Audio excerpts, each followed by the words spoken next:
Well, this is our Mississippi Horizons Workforce Symposium, our second annual event. This is an opportunity for Accelerate, along with its partners of MDA, other economic development agencies, educators from every level, K through 12, community college, IHL institutions, industry partners, to come to the same room to talk about what have we seen this year. Are the programs that we're developing in-house at Accelerate, are they actually moving the needle? If they're not, let's talk about that. Let's get that out in the open. Let's kind of reassess and deploy new programs that might actually move the needle in the directions we need them to. So this week is exciting for us because it's a chance for us to show our community what we're doing, and it's also a chance for us to hear and learn from our community about what we can be doing better. Our office was designed to try to understand what are the challenges facing the state and workforce, and how do we, understanding the resources we have at our disposal, focus those more collaboratively in a more coordinated fashion to increase the likelihood of meeting those challenges or overcoming those workforce challenges as we encounter them. We are delighted that you are here with us for our second annual Mississippi Horizons Workforce Symposium. This is what we envision this event to be: an opportunity for us as a community of Mississippians to come together to find ways in which we can engage the people of this state in more productive, effective, and efficient ways, getting them onto pathways that lead to unbelievable career opportunities, helping Mississippians change their trajectory. Meeting talent needs has become the top concern of business executives. Many of you here today are in the economic development community. I've been involved in economic development for 20 years of my career. A magazine called Area Development surveys corporate executives and site selection consultants every year. 10 years ago, workforce issues were usually in the top 5 or 6, but the last few years they've been number 1 every single year, and that was true even before the pandemic. Workforce has gone from something that's pretty important 15 years ago to the dominant driver of economic development success today. And that means that the work you're doing could not be more important. We have one of the largest shortages of workers that we've had in our history. We've been running about 10 million job openings against about 6 million unemployed individuals. But we also have a good job shortage in this country. I ran these numbers a few months ago. We have roughly 30 million full-time employed adults in America, 30 million full-time employed adults not in school, making less than $35,000 a year. That's a real problem. And by the way, that's a problem in every state in America, not just the largely rural states. Another issue we don't talk about enough is misalignment in the labor market. Roughly 40% of the new college grads in Mississippi, and in fact in every state in America, start off not in a college-level job. And those folks that get a bachelor's degree or higher and don't get a college-level job almost never have a significant earnings premium associated with their employment and the occupation that they're in. It's one of the things that's really fueled this student loan disaster. And then even as we have all these folks seeking better jobs, we have a chronic undersupply of workers with key types of talent in technology and healthcare and nursing, skilled trades, manufacturing technicians, and so forth. So there's plenty of issues to work on. There are many things that you're going to do that are going to be super hard and are going to take many years to achieve. This one is hard, but not as hard as a lot of those other things. I'm still amazed that only a handful of states in the country have done this. But I want you to look at the rankings here. This is the most recent ones available. There's two magazines that put out rankings of custom workforce programs. One is Business Facilities there on the left, Area Development on the right. I've spent a lot of time talking with top site selection consultants around the country.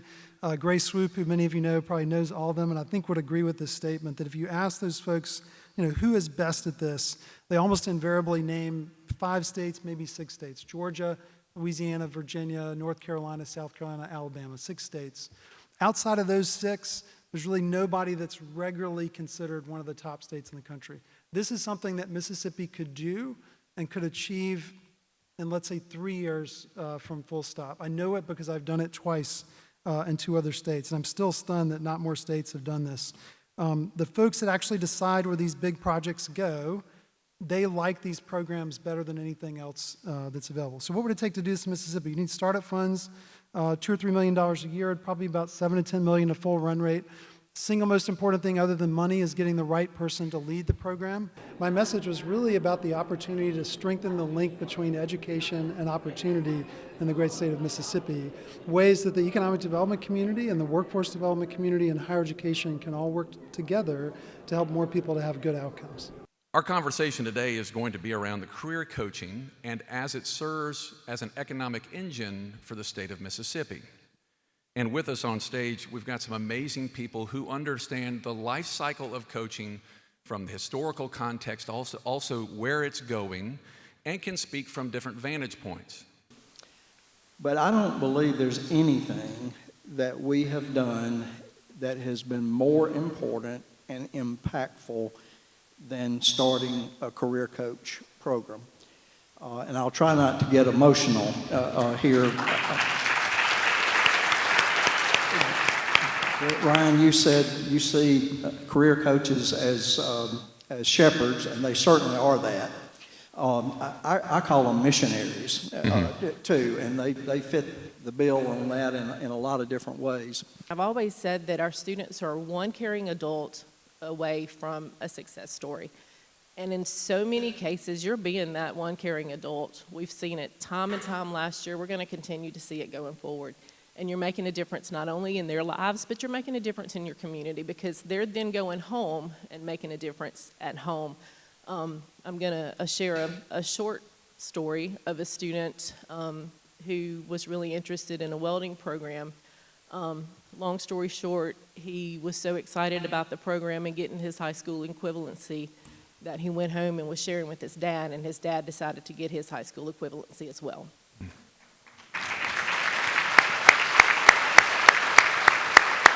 The student walked into the Career Center and said that he really enjoyed meeting with this one particular group. It was Dixie Electric. And he said that he talked with a bunch of different people that were standing at the table. We kind of had a wide variety of careers available there. And he said that he kind of wanted to dive a little bit deeper. He wanted to know a little bit more about these careers. And so I set up a job shadow for him. And Dixie Electric was very welcoming for this student to come in, and he was able to see several different departments. And then during that interaction, they told him about this internship that they have over the summer that the student just completed. He applied for it, he got the internship, and he is now in his senior year, and he already has an internship experience that he gets to add to his resume, and we're able to move forward from that. And so that's, one specific example in terms of that benefit for the student, but that's also mutually beneficial for the industries. They're able to see these students that are diving into these employment and professional opportunities for them to start making those connections a lot earlier between the student and that professional.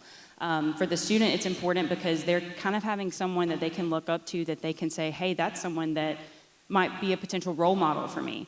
That's someone that I can aspire to have that career goal. And so it's super beneficial for both parties involved. And for the latter part of that question, in that economic development standpoint, we as career coaches, we're not at the forefront of those like recruitment efforts necessarily, but that's something that we work with existing industry. That's something that our team and our leadership can tell incoming, whenever they're discussing potential site developments, things like that, that they can use those examples as a way to have that direct pipeline to a workforce. There is a disconnect between the industry and the high schools. I knew we had great relationships with our CTE directors. Derek Reed, he's in the room. We had great relationships with them, but we were missing 80% of the students that were in the high schools. And I knew that we, as the largest employer in the state, had the opportunity to change the lives of these students. So we met with our career coaches and we started developing a plan, and it was very quick. I often say that I feel as though I work for the career coaches because they are on my phone. They call Ben Weldon, who is our workforce development manager, with ideas, and we are just not ideas, but it's actions. So one of the things that we put together, we realized that the barriers for the young people to come out to the shipyards were the parents. And so we thought about the things that we could do to reach out to not just the students, but the parents. And we came up with this idea called Peace and Possibilities. And this is where we went into the high schools, working with the career coaches, went into the high schools and met with the students and their parents. We invited them in, offered them pizza because everybody loves pizza. That's true. That's actually true. Offered them pizza and just started talking about careers and removing the mystery away from the shipyard. And it's more than just being a welder. We have over 500 job titles at Ingalls. We have scientists and doctors and lawyers. And we wanted to expose the parents and the students to that. And so that's what we started doing. We're actually having our kickoff session this month, August 31st, at the Maritime Training Center on Ingalls. And we're going to invite the students and their parents there and have the conversations. What these men and women are doing is taking that 10th, 11th, and 12th grade person and giving them a path forward to a job. Now, there are a whole bunch of variables to that. I mean, you can get a job in just about anything here in Mississippi right now. So we want them to be economically trained. And this is creating an economic future for these children. And that's what's so important to Mississippi is we give them this economic, they got a vision of if I want to do this, I can do this. This is how I go about doing that. So I'm really excited about their I think this program has been outstanding. I intend to continue to support it. First of all, in economic development, so many years, we looked at workforce training as just a pure incentive. You know, you look at Mississippi's history. For so long, we talked about, you know, we could, cheap labor, we have cheap land, we have resources, you can come here. We basically didn't sell value. Today, manufacturing, service sector, technology, any business, they're interested in value. And if you're going to sell value, then you have to show a way that our workforce can support any type of business that's looking to locate in Mississippi. And so with that said, how does economic development play in a role? Well, you can no longer think of workforce training as an incentive. As I shared earlier today, it's product. It is a product. Your people are your product. My message was to make sure that people are doing their due diligence on the front end, understand their workforce. It's not just an unemployment rate. It's also looking at labor participation rate. It's looking at it by gender, looking at it by zip code, understand everything about labor participation and who's not participating in the workforce, and then trying to figure out how state policy and local work together can help bring people back to the workforce. What's your recommendation for Mississippi? So I think Mississippi is doing a good job, a significant investment in what we've seen in the last few years of new businesses moving here. I think we have to really do a better job on trying to figure out customized training, how when new businesses are looking at the state and how we set up a customized training program to provide that. So on the screen, you'll see a picture from a major motion picture that came out many years ago, dating myself now. This is from Gladiator. This is the first battle that he engages in the Colosseum with the other gladiators, and they run out onto the field, and they're awaiting their demise because, as everyone knows, gladiators go into the arena to get killed, not to win. And of course, as soon as they take the field, you see this ambush come from all sides. There are chariots, there are horses, there are spears, there are arrows, there are all sorts of implements of death being thrown their way. And Maximus Aurelius, being the unbelievable tactician that he is, calls all the men to the center of the arena and has them bind their shields together in a complete circle. Those that bind their shields together are in the best position for survival. They're in the best position for success. And in fact, at that time, he yells to the men, "Hold fast."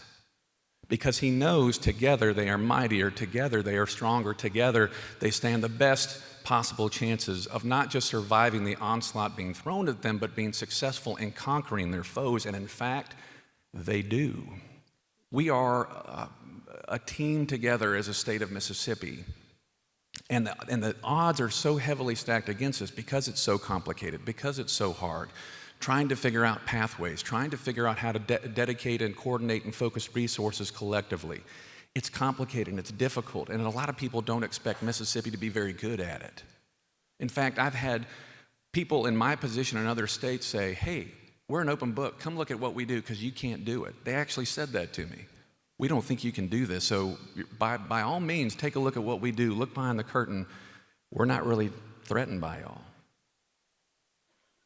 I'm asking you all today to stand with me and bind your shields up with me and hold fast, because we went once more into the breach. We're in it now.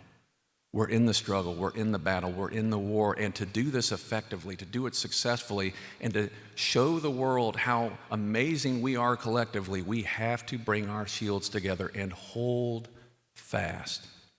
As we move forward, and what we're trying to do today is we're talking about kind of aligning all of our efforts together. And when you think about it, so many of us in this room all have the same goal. Sometimes we just may not know what everybody's doing or what everybody's focusing on in order to get us there, but we will get there. And I think by having these types of meetings where we're able to talk about issues, spend some time together, and figure out what are our next steps, I think that's going to make a big difference as we move forward. Our Ascent to 55 program is really designed to increase the number of citizens in the state of Mississippi that have either degrees or industry credentials that will lead to a better, longer-lasting, higher-paying career.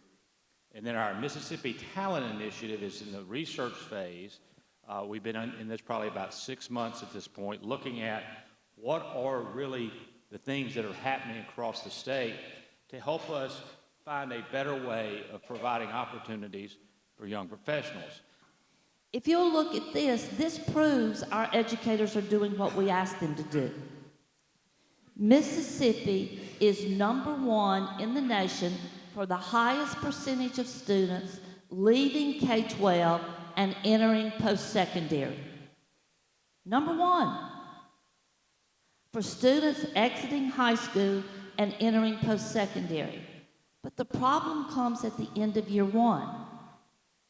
We drop to 37th. We lose a great number after year 1 at our universities. Not quite as many as at community college, but there's still a big dip in individuals leaving. Why? There are a lot of different reasons. Hopefully there are a lot of career coaches in this room that can help with that. A lot of people, mom and dads are a lot to blame. What's your child going to do? They're going to college. How many of you have heard that? They're going to college. But we really don't know what we're going to college for.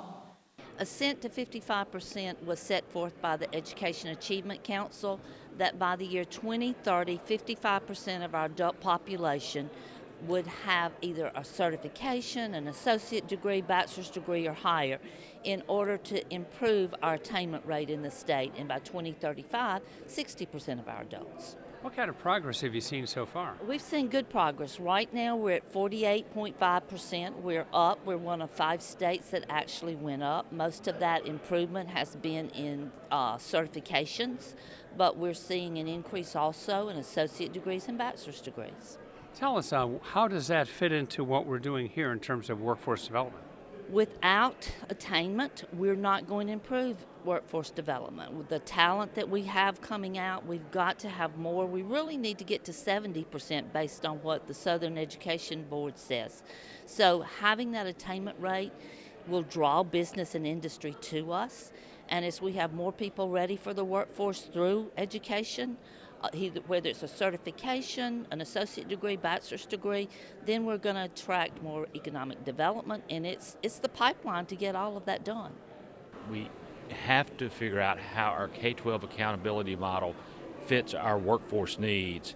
We then have to focus on what are the pathways to productive careers and what is the post-secondary education requirements for those pathways in terms of educational attainment. And then you do those two things, it creates an opportunity for us to be in a better position to not only retain young professionals here in the state of Mississippi, but attract young professionals from other places here to Mississippi. So that is really kind of the focus of our session this morning. Very appreciative of Accelerate asking us to come out and be part of the symposium. They're doing a tremendous job. When the Office of Workforce Development was set up, we knew there was tons of potential to really focus on, creating that that synergy with workforce development, and just in a very short period of time, we're starting to see the results of that. A true, from the bottom of my heart, thanks to what you are doing, because all of you are key and critical in our future success in terms of taking the successes that we've had, and we've had a lot of them in our state, really for a long period of time, but taking those successes, recognizing them, and then scaling them statewide. And so really that's why I think conversations like you've had this week are critically important, because you're going to be the boots on the ground, if you will, in actually the implementation process of taking successes maybe that were found in one area or in one community college and scaling it statewide, so that we go from helping 200 or 300 Mississippians to helping 200,000 or 300,000 Mississippians. And so, again, a huge thank you to all of you. Look, the Mississippi miracle is real. And no matter what some people want to convince others of, the Mississippi miracle is real.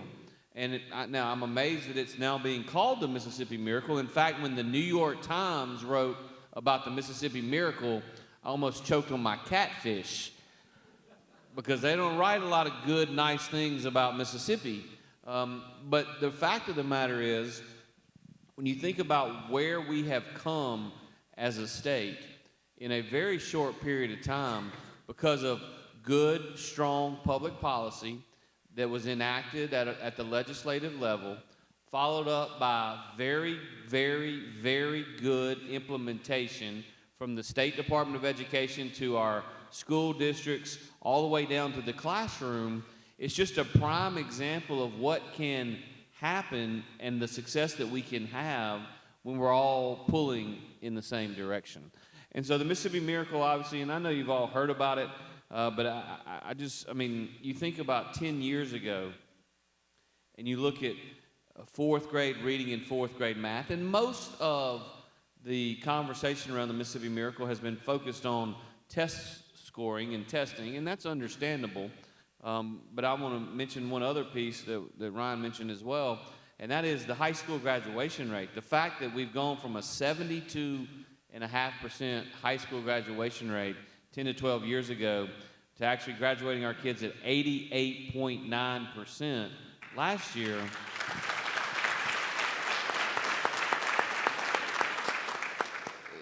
Over time, what that means, because look, it's easy for me as someone who really focuses on the numbers to sit up here and talk about those numbers, but here's what it really means, and this is what you see every single day.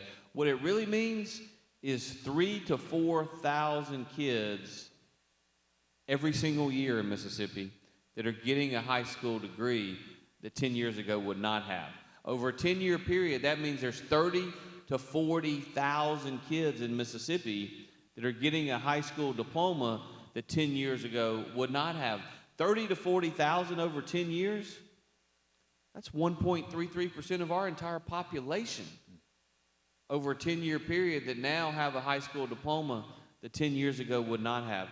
That's incredible and incredibly important. Well, Mississippi has momentum, and this is Mississippi's time. And one of the big reasons that Mississippi has momentum is because of the people in this room and the work that they have done over the last several years, improving the quality of our workforce development, our workforce training systems, the new career coaches that we put into our public high schools. We've just got a lot of good things going on in our state, and our people are the ones that are going to benefit. I am a career coach. My name is Lori Holland. I serve at Nantachie High School, which is in Itawamba County. And this has been an excellent conference. It's been really good to come together with all the other career coaches in the state and also all the entities that are involved that are making this a success. And we really appreciate Accelerate Mississippi and everything they're doing for us, all of the legislature being able to come together and give this to our kids. I am a career coach, Mark Fennessy from Forest Hill High School. I think overall about this event, I think the most important thing I've learned is about the collaborations from the job seekers and also the industry, that we're going to try to work together. and everything about this is about building relationships. My name is Beverly Bean, and I'm a career coach at Tremont Attendance Center in North Mississippi. I'm so glad to be able to be a part of this symposium, and because we've got to learn everything that different districts are doing and ways that we can help our students and build communications and network with the colleges and the other industries around us. I'm a career coach at Northwest Rankin High School, and what I learned in this conference this week is the collaboration with our industry partners, our other career coaches, as well as just making good contacts to bring good information back to our students. Oh, it's extremely valuable to our state. I mean, kids and parents are making crucial decisions at an early age, and they just need some guidance. The career coaches can offer guidance to the students. The parents, they can be the gateway to employment. So there's just a lot of opportunities out there for our state now.